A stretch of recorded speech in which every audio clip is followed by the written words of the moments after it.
tuve una hija que falleció de esto a los 7 años y ella fue mal diagnosticada. Ella se desmayaba cuando tenía 5 años. Le retiran los medicamentos y a los 7 años fallece de un paro cardíaco repentino. Martina se subió a un bungee, estas ligas que tienen como un tumbling, pero aparte suben. Entonces en uno de estos sobresaltos se desmayó, pero pues no había sido un desmayo, fue un paro cardíaco repentino. Todavía pudo llegar al hospital, llegó viva y falleció al día siguiente, pero quiero que lo que vivimos nosotros no lo viva nadie. Muchos lo tienen, pocos lo saben, pero se han muerto de esto. Mau, bienvenido. Hola, ¿qué tal? Hola. Hola, Mau, gracias. Ahora sí, ¿de qué estamos hablando? ¿Qué es esto de que muchos lo tienen? Estamos hablando del síndrome de muerte súbita. Es una condición que tiene el ser humano por una mutación en un gen que regula todas las cuestiones eléctricas del corazón. Yo estoy aquí porque tuve una hija que falleció de esto a los 7 años y ella fue mal diagnosticada y no supimos qué tenía hasta tiempo después de su muerte, ¿no? Entonces toda esta historia empieza porque ella se desmayaba cuando tenía 5 años. Hicimos estudios como de los 5 a los 6 años. De los 6 a los 7 años estuvo medicada con bloqueadores. Y los doctores, que tenía un cardiólogo, un pediatra y un neurólogo, estaban de acuerdo en que esto era una condición que era disautonomía. Que ahora aparte es muy famoso, ¿no? Disautonomía. Entonces a ella la mal diagnostican con disautonomía y le retiran los medicamentos y a los 7 años fallece de un paro cardíaco repentino. Entonces, después de 6 meses que no supimos qué era lo que había pasado, porque pues, la habíamos llevado a todos los especialistas habidos y por haber para diagnosticarla y resulta que pues hubo un mal diagnóstico. ¿Demandaron? No. ¿Sabes? O sea, mucha gente me dijo, ¿por qué no demandas o tal? Nada me iba a regresar a Martina. Entonces, la energía que yo iba a gastar en hacer un tal y ahora me dan estas cuentas porque cómo es posible si yo... Nada me iba a regresar a Martina. Entonces, era seguir en el odio y en el enojo, ¿no? Aparte. Entonces,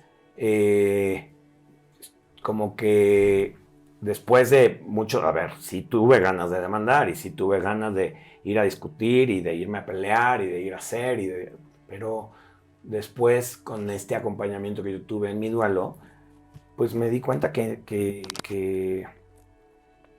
la vida es así, que todos nos vamos a morir, que por algo pasan las cosas y que mientras estemos aquí hay que vivir felices, ¿sabes? O sea, entonces esa pus que me estaba invadiendo, yo no la podía tener dentro de mí. Entonces yo decidí cerrar ese capítulo, perdonar lo que tenía que perdonar y no demandé y cerré el capítulo con los doctores y hoy soy muy feliz con una pérdida, pero muy feliz por los 7 años maravillosos que ella me hizo padre por primera vez. Entonces no podía yo poner mi energía negativa a un proyecto. Claro, correcto. ¿No? Oye, yo tengo una duda, Mau. Cuando muere Martina, ¿quién de ustedes dos es el que empieza con toda esta curiosidad, ¿no? De no fue nada más un paro cardíaco, algo hay más aquí.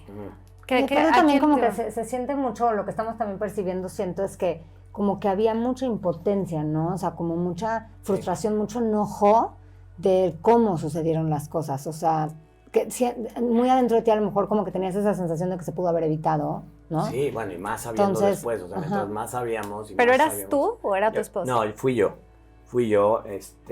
Gaby me dijo, yo no quiero saber nada, no me enseñes nada, no quiero saber nada, durante mucho tiempo fue así y muy respetable porque ella estaba pasando por su duelo.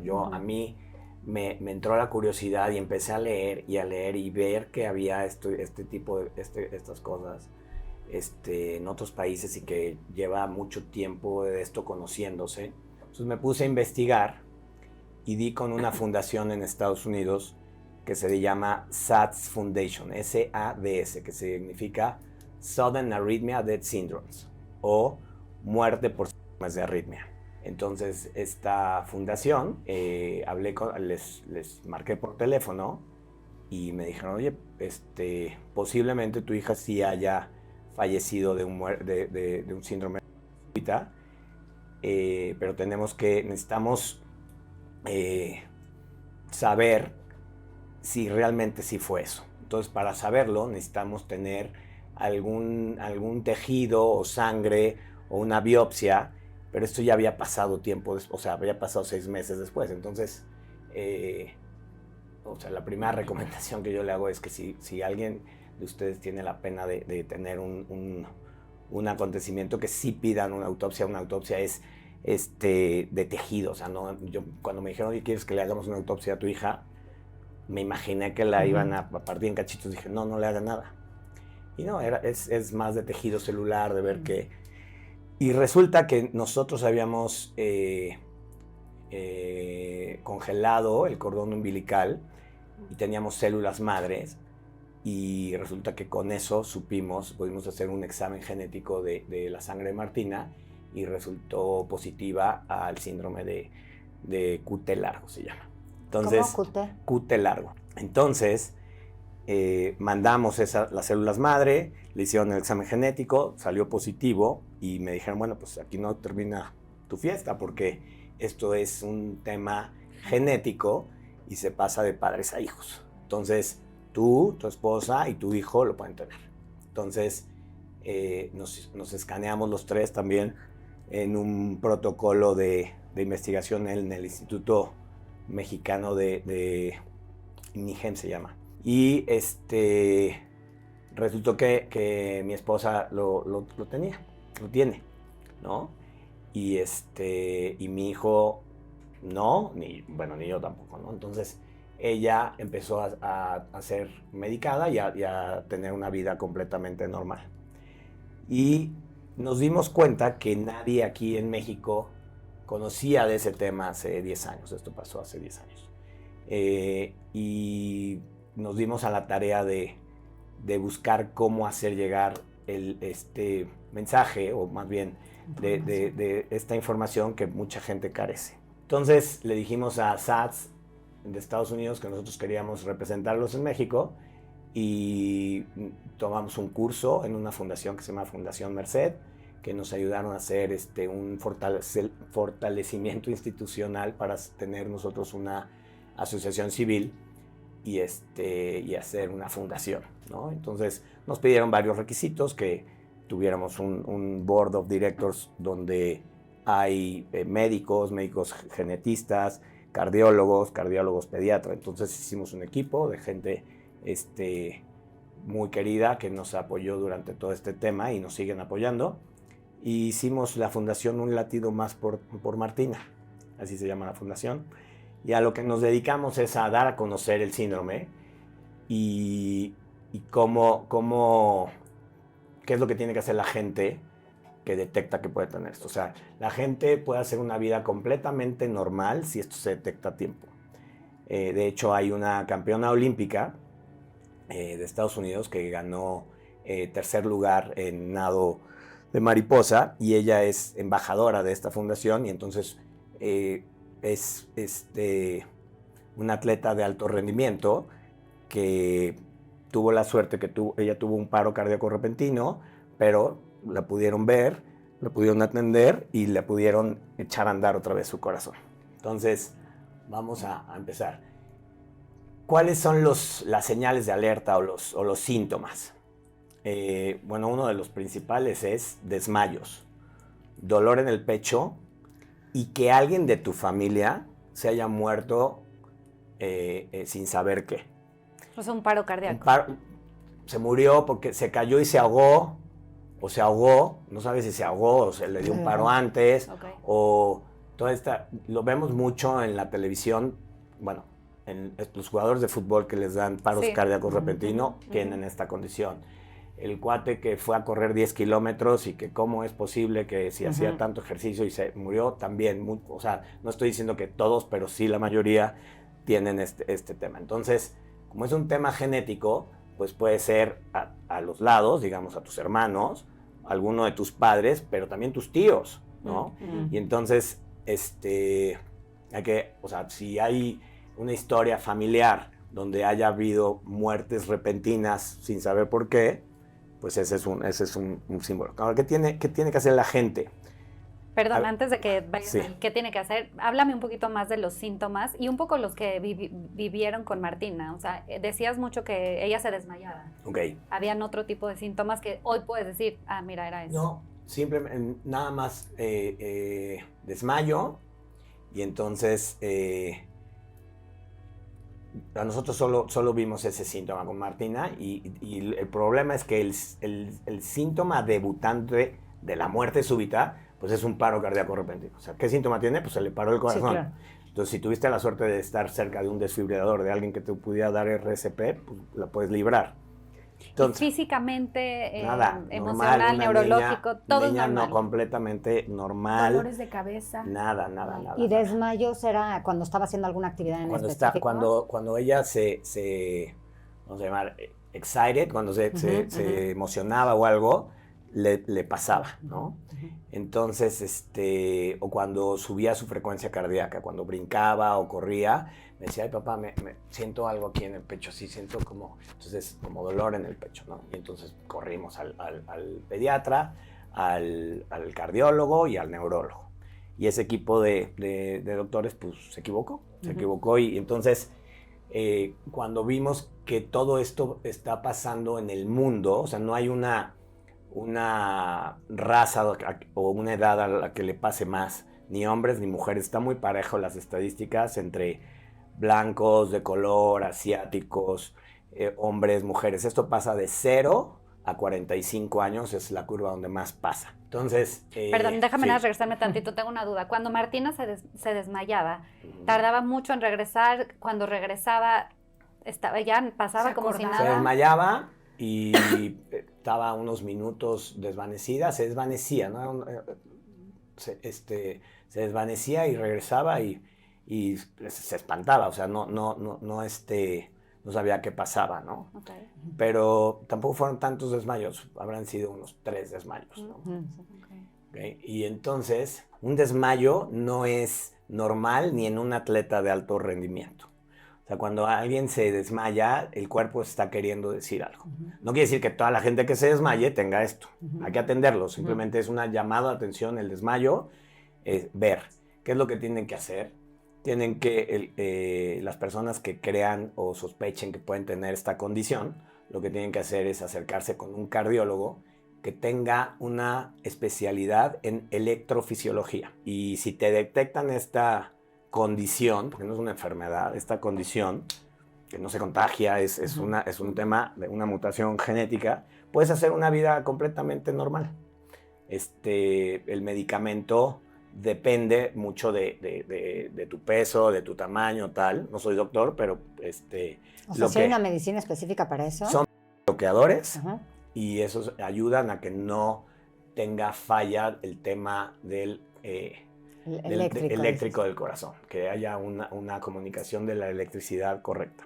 ¿Son pastillas? Son pastillas, se toman una vez al día, no tiene side effects y al contrario, pues puedes hacer una vida completamente normal, haciendo ejercicio y tal. Entonces, un latido más por Martina representa a la Fundación SATS que hay por todo el mundo. Hay en Australia, Alemania, España, Hong Kong, Canadá, Estados Unidos, Argentina. Entonces, todos los años hacen un congreso donde es un congreso médico y un congreso de familias. Congreso médico salen las últimas investigaciones sobre la condición y cómo tratarlas. Y el congreso de familias es cómo las familias que tienen esta condición sobrellevan la condición en un entorno social, familiar, etc., ¿no? Entonces, por ejemplo, había una señora que tenía la condición, le dijeron, si tienes hijos, pueden tener tus hijos de esto. Y ella dijo, pues yo me aviento, sus hijos nacieron con la condición, pero ya sabiendo que la tenían, claro, ¿no? O sea, entonces, están muy, muy, muy simpáticos porque llevaban ellos en sus mochilas, cada uno, un desfibrilador. Y ellos aprendieron a cuidarse mutuamente, que si le pasara, cómo hacerlo. ¿Qué es esto del desfibrilador? Seguramente lo han visto en las películas, es esta parte que nos dan un toque, eso es un choque eléctrico que vuelve a polarizar el corazón para que siga andando. Entonces hay empresas como Philips, una empresa que se llama Medtronic y varias más, que se dedican a hacer equipo médico, pero que también entre lo que fabrican hacen desfibriladores. Se llaman, ¿no?, DEAs, desfibrilador automático externo. Y son estas cajitas que, pues, tristemente en México no es ley tener un desfibrilador en lugares públicos. Hay algunos aeropuertos que lo tienen, hay algunos gimnasios que lo tienen, hay algunos centros comerciales que lo tienen, pero no es una ley como, por ejemplo, tener un extintor para abrir un negocio. Entonces, una de las cosas que quisimos hacer es tener incidencia en política pública para que se hiciera ley la puesta de desfibriladores en sitios públicos. La verdad es que México es muy complicado con las agendas y decidimos eso, dejarlo a un lado, pero sí pudimos tener contacto con varios legisladores y el año pasado salió una propuesta de ley que no sé si ya se hizo ley y que tiene que ver con que en sitios públicos con una afluencia de más de 200 personas tienen que tener un desfibrilador. ¿Qué es un desfibrilador? Pues un desfibrilador es una máquina que tiene baterías, que tiene unos parches y que no te va a dejar darle una descarga a alguien que no lo necesite. El desfibrilador habla en inglés, habla en español, se topea desde que se compra y entonces si hay alguien que tiene que caiga en un paro cardíaco repentino y está el desfibrilador, pues es ponerlo, el aparato va a detectar si necesita la descarga o no y va a quitar un seguro si es que lo necesita y va a poner una señal verde y te va a decir dar descarga. Martina fue mal diagnosticada porque no sabían que existía esta condición. Perdón que te interrumpa, sí. ¿Ustedes tuvieron después una plática con los doctores? No, fue muy complicado, la verdad es que, sí tuvimos una plática, nos dijeron nos equivocamos. Ah, ¿sí lo reconocieron? Sí, lo reconocieron, la mal diagnosticamos. Qué fuerte. ¿Por qué lo relacionaron con disautonomía? ¿Por los desmayos? Sí. Y porque reaccionó muy bien con los bloqueadores, porque los bloqueadores también funcionan, para la disautonomía, los bloqueadores funcionan también para evitar los desmayos. Si se hubiera quedado con los bloqueadores, ¿aquí seguiría? Aquí seguiría, sí. Y bueno, nosotros tenemos una página y somos una asociación civil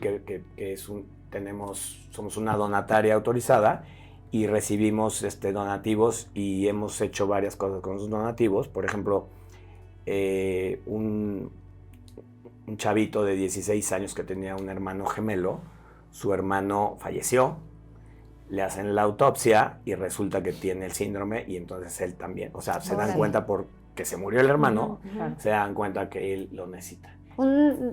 Un desfibrilador. ¿Dor? Ya se me van a criticar, perdón. Desfibrilador. ¿Es caro? El desfibrilador interno cuesta entre 300 y 400 mil pesos. Es una tecnología impresionante, más pues un quirófano, más los doctores, más todo eso. Entonces, $1 millón. Pues, fíjate, 700. La fundación le ayudó con los gastos a este chavo y le pusieron el desfibrilador. Los doctores que lo operaron cobraron, por ser una persona con bajos recursos, ayudaron, pero de todas maneras entrar a un hospital, entrar a un quirófano, pues es costoso. ¿Y los seguros no entran acá? Y los seguros no entran en esto. O sea, como son condiciones claro. Genéticas. Sí. Entonces, pues fue muy, muy complicado, porque un cuate que, bueno, no muy complicado, o sea, fue muy complicado para mí, porque al final él está teniendo una oportunidad que mi hija no tuvo. Entonces, yo sí hablé con él y le pedí que tenía que hacer de su vida un ejemplo. Porque él estaba ahí gracias a lo que ha pasado con nosotros, ¿sabes? Y nada, o sea, no es que yo hable con él cada 15 días, pero pues está en contacto con la doctora que le puso el desfibrilador, la doctora Norma Valderrábano, que le mando un saludo, es una gran amiga y colaboradora de la fundación. Entonces él tiene que ir con la doctora a revisarse cada X tiempo el desfibrilador, cómo se ha comportado, por ejemplo, todo digital, tecnología, wow. Y aparece ahí en el... Pues tiene un escáner y ves en la computadora. Pero aparece suicidio, descargas, cuántas descargas. Sí, todo, ¿no? Y él siente, o sea, para él es un toque en el corazón, okay. Es una descarga en el corazón, ¿no? Entonces, no he tenido contacto esto pasó a finales del año pasado, no he vuelto a saber, pero sí le dije, me acuerdo perfecto, le dije, tienes que hacer de tu vida un ejemplo porque esta oportunidad que tienes es, o sea, que tú hayas llegado hasta aquí, que tu hermano se haya muerto, que gracias a que, vamos a decir, gracias a que él le detectaron la condición, te la detectaron a ti, y tú ya hayas llegado con nosotros, y para que nosotros hayamos llegado aquí, o sea, son muchas cosas, ¿sabes? Entonces tienes que hacer de tu vida un ejemplo. Sí. Y espero lo esté haciendo, la verdad. Te voy a llamar. Sí. Mau, hablaste hace ratito de tu ex esposa. O sea, se divorciaron, pero siguen los dos con la fundación. Tenemos otro hijo y somos muy amigos. El tema de una pérdida, o sea, cuando nosotros tuvimos la pérdida de Martina, fuimos a terapia y nos dijo así, sentándonos, les tengo una mala noticia. El 80% de las parejas que pierden un hijo se terminan divorciando. Y dije, claro que no. A mí no me va a pasar. A mí no va a pasar. Y nos terminó pasando porque el tema del duelo es un tema bien individual. Cuando uno está, el otro no está. Y nada, bueno, al final terminamos separándonos. Seguimos con el tema de la fundación, pero además tenemos otro proyecto que es mi hijo Mau, de 15 años, que lo estamos creando juntos, en casas separados, pero es en conjunto, ¿no? O sea, seguimos siendo padres. Él es 2 años más chico él es 2 más chico que Martina, sí. Cuando él tenía 5, él se acuerda muy poco, cuando él tenía 5, todo esto pasó en una fiestita infantil. Martina se subió a un bungee, de estas ligas que tienen como un tumbling, pero aparte suben. Entonces, en uno de estos sobresaltos, se desmayó, pero pues no había sido un desmayo, fue un paro cardíaco repentino. Todavía pudo llegar al hospital, pero o sea, justo por no haber tenido bien el RCP o tener un desfibrilador cerca, causó que llegara muy mal. Todavía llegó viva y falleció al día siguiente, pero... Yo tengo una duda. Digo, se habla mucho y se ve mucho de cuando tienes un paro cardíaco, hablando de lo de las escuelas y el proyecto que están haciendo ustedes. ¿Cuánto tiempo tienes exacto? Me explico, o sea, hablas de entre 1 minuto, pues es lo ideal, 2 minutos, segundo ideal, pero real, o sea, si pasan 5 o 10 minutos, o sea, ¿qué pasa? Cada minuto, 10% menos de probabilidades. Entonces tienes 10 minutos, pero lo que pasa es que el corazón lo que hace es irriga sangre, y lo que irriga la sangre a los órganos y sobre todo al cerebro es el oxígeno. Entonces, mientras más rápido, mejor. O sea, no lo vas a saber hasta que vuelva a reaccionar a ver si tuvo alguna secuela. O sea, se habla de entre 3 y 6 minutos para que no tengas una consecuencia grave. Y otra cosa, perdón, no, ya. Gracias. No, pero guárdala. Sí. Mau, ¿en qué momento tú dijiste, voy a hacer una fundación? ¿Y con quiénes te acercaste primero? Sí, o sea, sí. ¿Quiénes fueron tus aliados primerizos?